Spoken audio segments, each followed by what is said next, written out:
Hi folks, Dino Bob here, back from my peregrinations. Today we have double Ds, two dinosaurs, and both of them beginning with D, Dilophosaurus and Dryosaurus. Uh, and I'll tell you some about my peregrinations in a little bit. We're going to start out coming down from the uh, right-hand portion of the park, coming around the corner toward this rock formation, and we're going to go inside and enter the Jurassic portion of the park. On our left, you can see Dilophosaurus signage, and that's what we're going to check out first. We're going to go up the ramp and take a look at that habitat.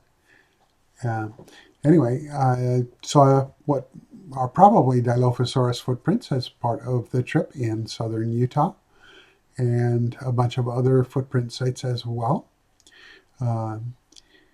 Obviously, you can't assign a footprint confidently to a particular species unless the animal dies in its tracks.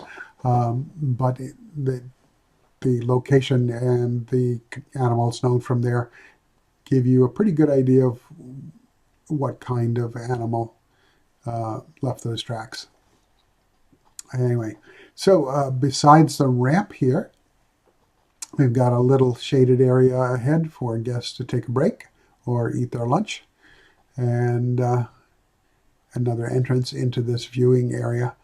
So it's an elevated portion, which gives good views into the park. I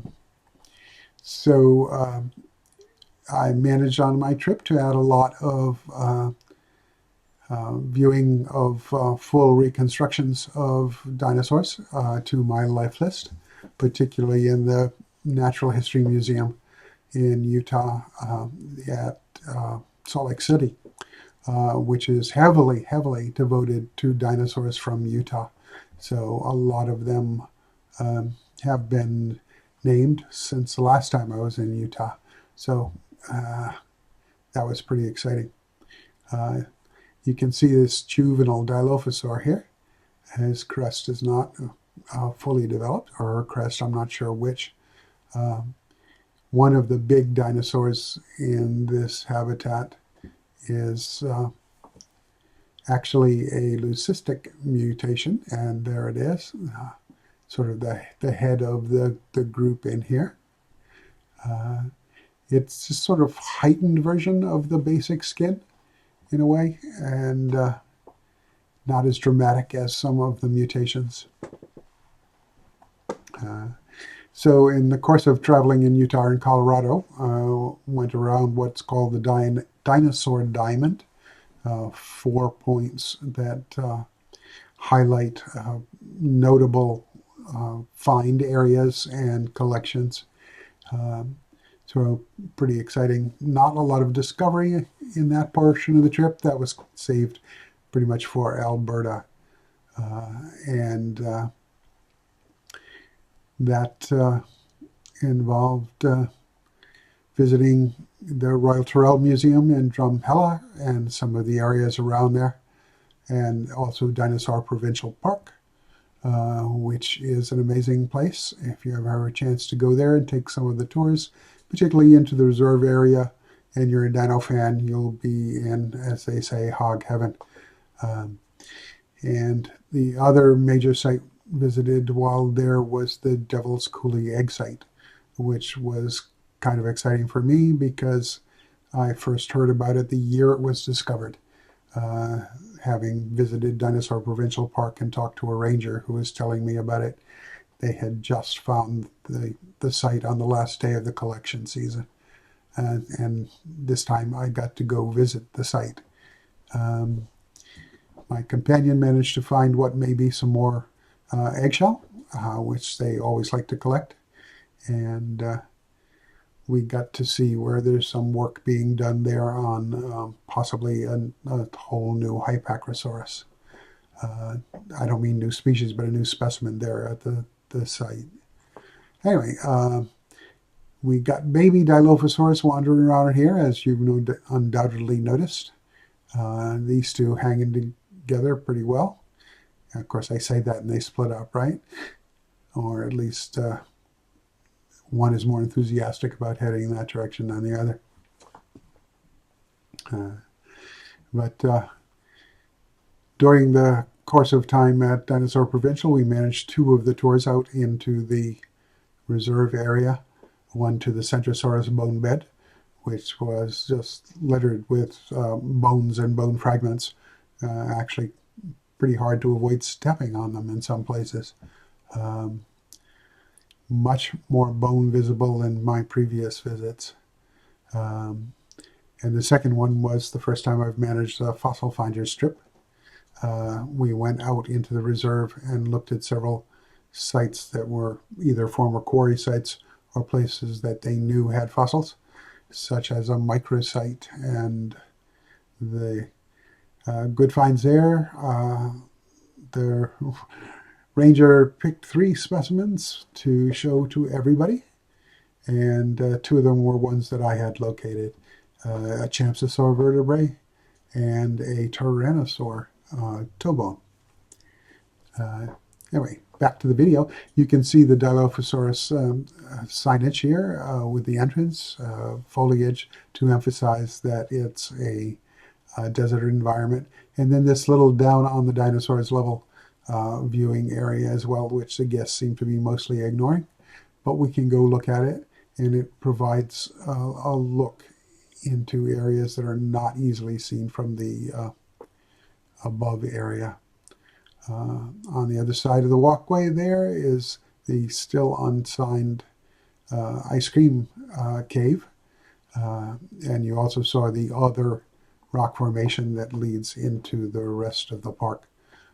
So we're going to move from this area to the other part of our Jurassic area that we're going to look at today, our second dinosaur.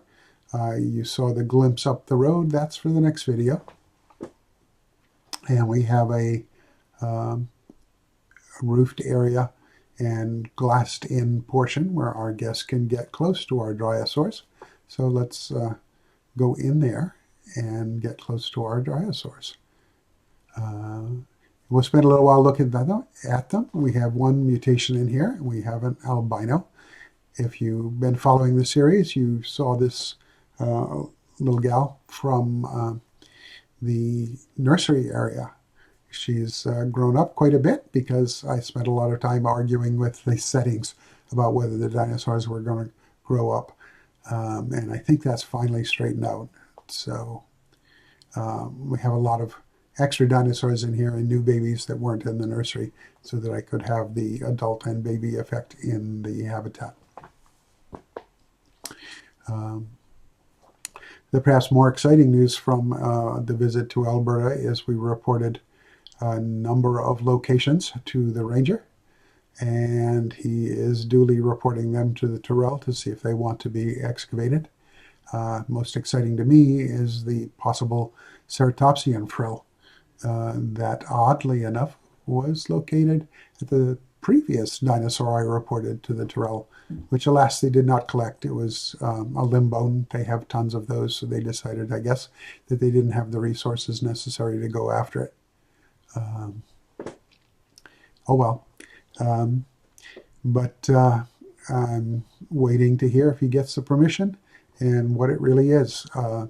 It's very flat bone and very thin, so a frill is a good possibility, but so also could be a scapula or the part of the sacrum. Both of those have relatively flat bones. And there's just not enough to see to tell.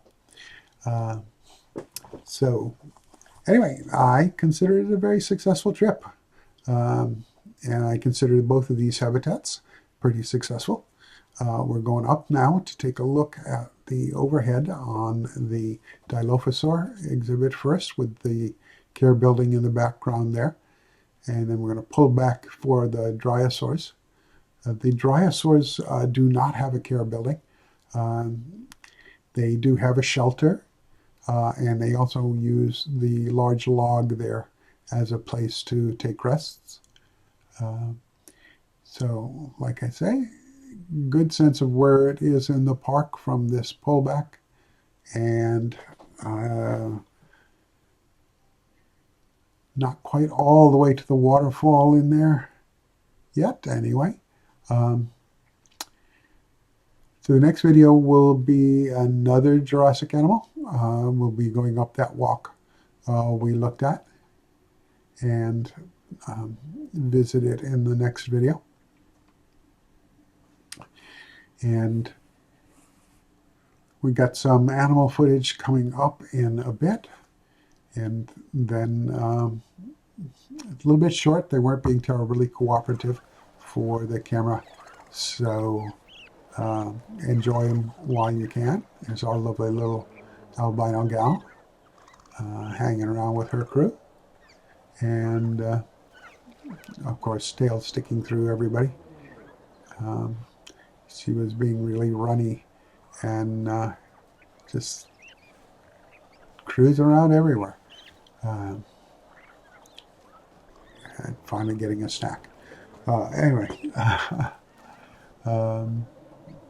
if and when I get news about the possible ceratopsian frill, I will be happy to report it on one of these videos. I really don't want to break the pattern of Prehistoric Kingdom with still shots from some of this stuff. But you know, it's all not firmly settled yet. So I intend to continue working on Dinosaur Coast here to add some more animals, and now we do a jump to the Dilophosaurus care building to get a brief glimpse before running outside and having a little bit of choppy shelf to walk around the habitat until we get a longer one, which will close out the video. So obviously I have plans that are pretty well set for working through the rest of this park. You've all seen, I trust, the latest dev diary with the first look at Gallimimus, and at least the first skin of Gallimimus in game. It's looking great. Gallimimus will eventually be showing up in this park. That was my plan, and I hope the timing will all work out so that I don't overrun and we all get to see Gallimimus together when it comes out. That's pretty much it for now. Thanks for stopping by. If you enjoyed it, you know how to like. If you haven't subscribed, please do. It helps. Otherwise, take care of each other out there. Be kind, and I hope to see you in another video. Dino Bob, signing off.